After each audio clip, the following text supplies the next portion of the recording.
Hello, everyone, and welcome to another episode of Sterling Live. My name is Caitlin Brower. I'm Sterling's Director of PR and Social Media and your host of Sterling Live. We have a great episode lined up for you today to wrap up April. We've had a very busy April with Sterling Live, many episodes. So we are wrapping up the month of April today with our final episode of the month, and it is a really good one. So as you can see with me today, we have Luc van Dijk, Enterprise Sales Executive for Sterling Back Check. Luc has been here before, so he is back with us today. And today we are talking about background screening trends in Canada for 2024. So, Luc, thank you so much for joining me again on Sterling Live. Different topic this time, but you're back. Can you go ahead and introduce yourself to our audience? Yeah, absolutely. So my name is Luc van Dijk. As you said, the Enterprise Sales Executive for Canada. I've been with Sterling for just over 7 years at this point. Had a wide variety of different hats over the time. And the entire time I've basically focused on Canada, Canadian screening over the years and following industry trends and doing my best to keep everyone updated. And that's exactly what we're going to do today. We are going to keep everyone updated with the trends that we're currently seeing in Canada. So I want to take a quick moment if you're watching live on Facebook, LinkedIn, or YouTube right now. If you have any questions for Luc throughout the episode, please go ahead and pop them in the comment section across these three platforms, and I will get them over to him as I see fit throughout the episode. So let's go ahead and get into it. So we're going to talk about 2024, but let's circle back a little bit and do a quick recap of 2023. So, at a high level, can you share what background screening in Canada looked like last year? Yeah, absolutely. So 2023 was a very busy year. A lot happened, and we really had to stay dynamic across the year. So we saw a trend that really started in the early 2020s, which was a focus on quantitative information over qualitative information, continued and really accelerated. So what this means is that we saw a lot of organizations just across the board, across all verticals, that were really talking to us and really focused on cutting out noise. So Mhm. we're very much trying to see like what is the essential information that we need, both the essential information that we need to gather to make sure we don't over collect, but also the essential information that we need to make a hiring decision. So a lot of organizations really want to have that conversation with us and really needed our help to navigate that kind of thought process because you can't just start swinging an axe around in these types of programs Yeah. and inspect the integrity of the program to hold. So that was something that we were very busy with. Similarly, we also saw new risk emerge across various industries with more coordinated professional attempts at infiltrating key organizations across industries, where they were attempting to effectively infiltrate it via false information, false credentials, and really we really found ourselves in a spot where organizations needed our help to Mhm. build new tools, programs, products, etc., to make sure that we're not being caught on the back foot. And lastly, what we saw towards the end of 2023, and it's really carrying through into 2024, was just a massive surge in international hiring in Canada. Yeah. It's been exceptionally exciting. I say this a little bit of personal bias, being an immigrant to Canada myself, but really, with Canada achieving these record levels of immigration, both in temporary and permanent workers, but even study permits with conditional employment allowances, we're witnessing a massive diversification of the labor market. And with that, a lot of our organizations are embracing it wholeheartedly. They're trying to see everything that they can do to employ these individuals, but there's a lot more to consider and a lot more to navigate when it comes to international screening. So we've been very focused on that.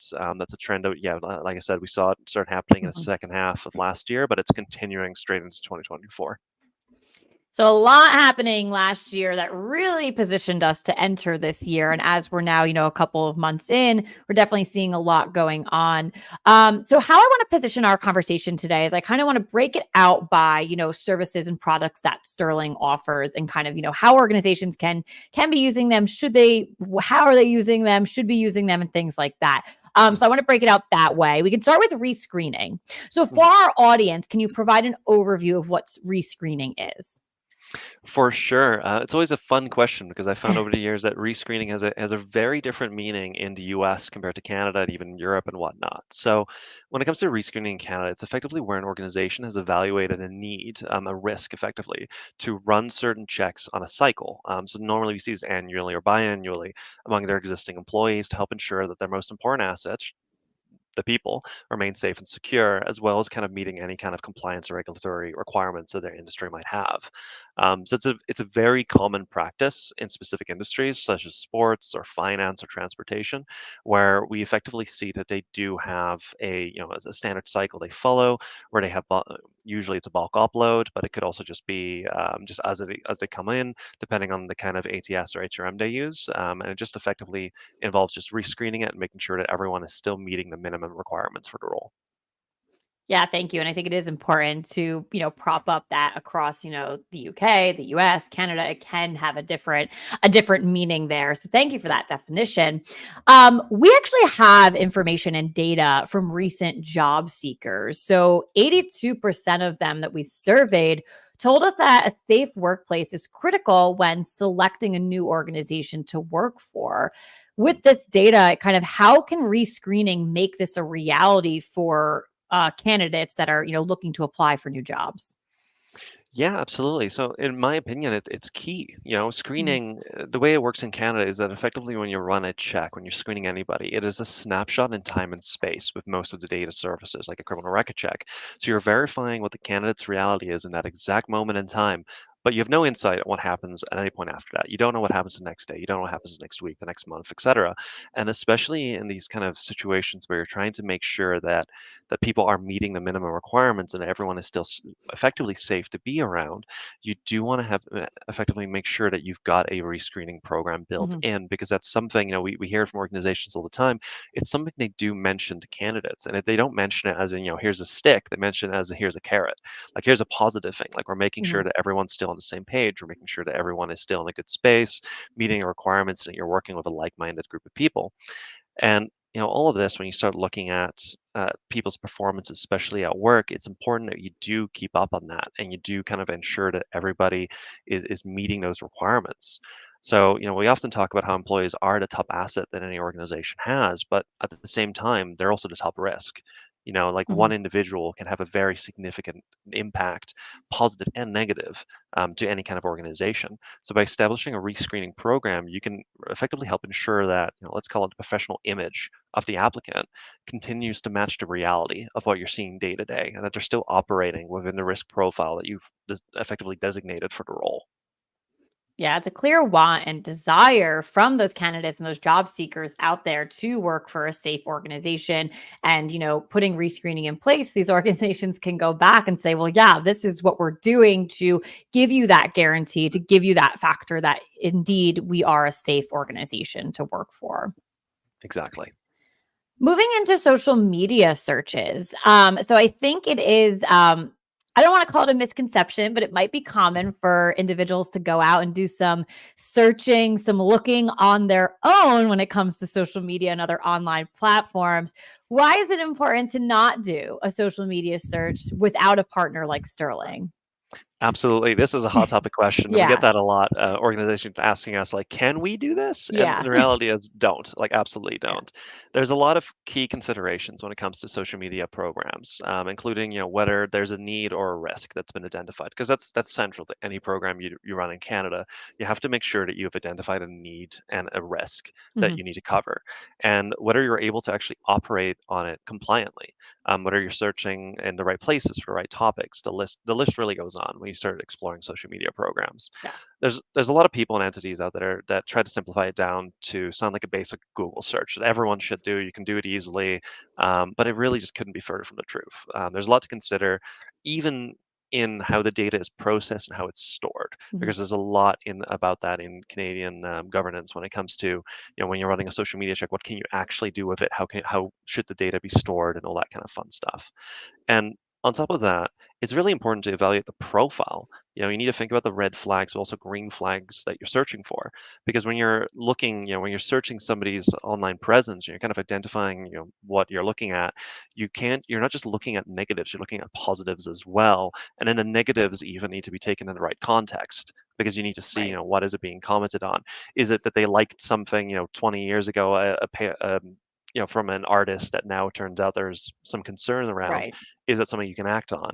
Um, so that's something you really need to take a look at. And providers at Sterling, we're we're, in my opinion, uniquely set up to fulfill that, because not only do we have an entire team that's dedicated to kind of evaluate all this, to help you go through it, to go over the customization options, which is really what you got to be looking at, because every single position that you're thinking of running a social media search for, Mhm. you're looking for different, effectively a different type of person, and the profile needs to match that. So when you're starting to look at it and you're starting to go into all of that info, you come to the conclusion that there really is so much room for error if you try to Yeah. run this on your own, or if you're trying to, find a discount solution to it. The reality is that you're just setting yourself up Mhm. for failure on just every front.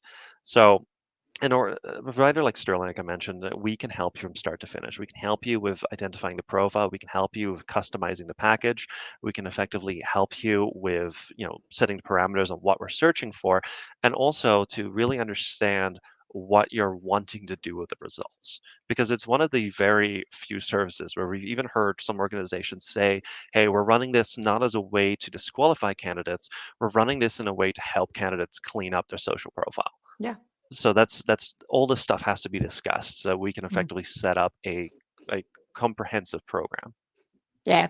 Hey, listen, as a social media professional, I can get on board with that mindset of cleaning up our profiles and making sure we are showing up the way, you want the world to see you, including your workplace. But really good detailed response there, Luke. Just it's not as easy as a Google search. You need to know what you're looking for. You need to do it compliantly and everything like that. So a little bit more advanced than just typing something into the good old Google, which we all do. So, definitely, really, really good description there. Another hot topic, I know Sterling talks around this a lot, is enhanced police information checks, also known as EPIC. So, what is the value of these checks? What a question. Yeah. Yeah, So EPIC it's something I discuss day to day. So yeah, there's a lot of misunderstandings about this product in the industry, and I've often found that a lot of it comes from people kind of overcomplicating it. hmm Because the simple reality is, it is the best practice. Running the enhanced police information check really is the best practice, and should be, in just a general opinion in the industry, should be the standard solution that you go to when you're looking at criminal hmm checks, if that's what you're looking to run. Like, not only does it screen the RCMP National Repository for all records on file, it will also screen that local police information, what we call LPI, for anything ongoing, any pending charges, any unconverted convictions, you name it. So when you compare it to a basic criminal record check, you can see that EPIC really covers a substantial gap, right? Earlier I talked about how effectively when you do a check on somebody, you're getting that snapshot in space and time. hmm And when you're doing that for an initial candidate, you want to have all that information. Just because they currently don't have a record, that doesn't mean that they're currently not under investigation. And there's such an easy way to check that, right? To see if there's something currently going on. And there's oftentimes, there's concern for organizations. Well, if something does show up and it's still pending, can we act on it? And the answer is sometimes you can, depending on the position, depending on the risk profile. That's something that you need to consider, you need to evaluate, and that's something that we can effectively yeah, assist you with as an organization, especially in positions of trust or positions where individuals are going to be around vulnerable individuals or around sensitive information. The EPIC solution really should be the go-to solution. As otherwise, if you're going with basic CRC, as I said, there's just a lot of risk still left on the table, and there's still a lot that you're not really considering. yeah. So you said, it should be the go-to, it should be standard best practice. Is there anything else that kind of stands out to where an organization, they're saying like, how do I know it's the right one for me? Is there any other guidance you can provide for an organization asking that question? Absolutely. Have a chat with us. Yeah. Reach out. We're always more than happy to hop on a call. We have this, I'm very proud of the team that we have here in Canada. We have all these subject matter experts. We always have Chuck Walker, who's Mhm. very, you can look him up on our website. He's very involved in his past with the RCMP, and can easily sit down and talk for hours about the benefits of EPIC. And we can kind of look at as well the risk index that you've created. So that's Yeah. something that we're very big on in Canada. Whenever we engage with an organization, we want to make sure that we help them build what we call a risk index for every position, and we can kind of evaluate it, label it, level it. So we can say, entry level position might be a risk index level 1, where they're not going to have access to anything Yeah. considerable. And in a case like that, maybe if there's cost considerations or what have you, they might decide that a basic CRC is the way to go. But For the other ones, it might not be due to the additional risk. So this is something that really we always recommend, like have a conversation with us. We're more than happy to hop on a call. We can do it over email, however you want to do it.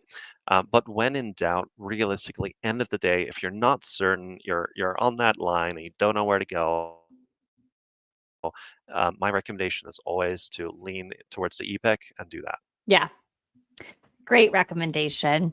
So I don't think it would be a 2024 trends conversation if we didn't bring up artificial intelligence. I think people would be like, "What? What do you mean? Biggest trend we're seeing right now, the hottest topic of conversation." So we will be talking about that.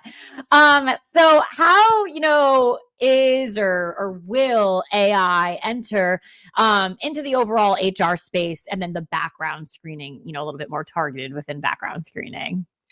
Absolutely. I feel like this has been the question of the week every week since the start of this year. Yep. So it's a fun one.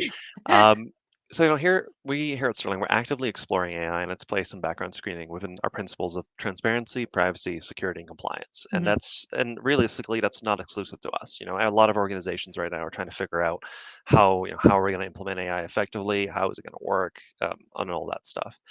And in the industry as well, it's very clear that there's a lot of misinformation. There's a lot of anxiety. So, from conversations with organizations in Canada, of enterprise organizations, both prospects and clients, there's a strong mix of excitement and anxiety around it. We're Mhm. still in the early days of AI. The tools are not fully refined yet. And on top of that, there's still a lot of information in forms of like random AI horror stories that go Right. viral or that you see on LinkedIn or Facebook, the news. You get the idea. And all of that is really just accelerated by, at the end of the day, most HR teams are our end users, and their Mhm. primary work is with people. And the reality, the number one asset of any company. So they're effectively trying to figure out how they can implement an automation tool to either process or manage data while simultaneously fearing that it's a Right. process that should always stay within human hands. So there's a lot, a real big juxtaposition there where they're trying to figure out, like, yes, we do want to use this, but how can we use it in a way that it kind of accentuates the program versus creating more risk? So it's a very difficult balancing act, and everyone really is still trying to figure out what the fine line is where everyone wins and where it makes sense and where it actually adds value. So we've got a lot of ongoing conversations about it. Mhm. And ultimately, it can really just be summarized with we're actively exploring it, Yeah. TBD. Yeah. No, so as Sterling continues to actively explore, we're having these conversations. The questions keep coming to know you and your team and other people within the organization as well. How are you seeing the trend evolve, over this year? Then kind of like with these conversations that we're having. Absolutely. So, in my opinion, clarity will come. So, AI is, and I'm Yeah. sure will remain, to be a hot topic item for years to come. And the reality is, that it's just not going to go away. So, with exposure comes realization. With realization comes comfort, and with comfort, the anxiety drops and implementation rises. So, my expectation is that we're just going to see a lot of development. If I put on my Nostradamus hat for a moment, based on all the conversations I'm having with organizations, I personally think that we're about, I'd say, 3 years away from seeing wide implementation of AI in Okay. this space. And I'm saying that based just on my conversation with organizations and their reluctance and Mhm. hesitations, because there's still so much reluctance. I've had conversations with organizations who wanted us to confirm that we're not using AI Right. in specific processes or whether they can opt out of it. And that will fade. That's the reality. We saw this with Mhm. every type of technology that, an enhancement that came out. And, but that does take time. And in this space, very few organizations really want to be a pioneer with this kind of technology out of fear of becoming the next scandal on Yeah. CBC or BBC or CNN, right? Right. Nobody wants that. So it'll keep being explored. I'm sure we'll start seeing, small scale implementations come a lot sooner than that. But before we start seeing mass implementation where it starts really impacting programs on scale, I think we're still quite a bit away of that. I'm expecting we're going to see a Yeah. lot more free radicals before we get there. Yeah, I do very much appreciate, your initial response, so that clarity will come. I think that's a really good way to put it. And again, if it takes the 3 to 4 years, we'll see more adoption and we'll see that clarity. So I really thought that was a great response to that question. All right. So Last area that I'd like to cover, again, clearly a trends episode because it's another very much trending topic. It's been trending for Sterling for quite some time now. I want to talk about identity verification. So, since the onset of the COVID-19 pandemic, we saw a significant surge in identity theft, in Canada. Can you walk us through how identity verification helps with this type of potential risk? Yeah, absolutely. It's paramount, Yeah. especially with such a significant rise in remote work. Verifying a candidate's ID is a crucial first step when it comes to onboarding, as you simply must verify that the individual actually is who they say they are. So, in Canada, there's a regulatory requirement that help force this need, such as Mhm. needing to verify someone's identity before being able to run a criminal record check. But even beyond that, you've got to establish a basic system that establishes and confirms the answer to a very basic who are they? Yeah. Are they who they say they are? And here at Sterling, here in Canada, we operate with several methods of ID verification, ranging from knowledge-based authentication to multi-factor authentication, and even some other products to effectively counter or tackle that need, that question. And we've developed all of these tools to both help to cover the regulatory requirements, but also to help organizations confirm that they really are hiring the person they think they are. Mhm. Because if you're not doing that, the entire basis, the entire background check and onboarding process, in my opinion, becomes invalid. Identity is what roots the entire process in place. If you can't verify that the individual is who they say they are, then any other check after that is effectively moot because Mhm. you'll be verifying, the credentials of somebody who's not even sitting in front of you, Right. and that's the reality. So it's a very worded way to effectively Mhm. say that identity verification, it's key. It's the Yeah. most important part of the entire process to ensure that the process can work as intended. It is the big like effectively identity verification is the biggest deterrent to identity theft in this industry that we're seeing when individuals are applying for roles as someone else, Mhm. especially in a remote or first Yeah. world. So it's just a must-have. Yeah. So, well, listen, so it's critical, it's a must have, it's key for organizations, but sometimes there are some scenarios where you can come across, individuals within specific communities where it might not be as easy to provide their identity. So, my question for you is how is Sterling helping, specific communities that may struggle with providing a verified identity?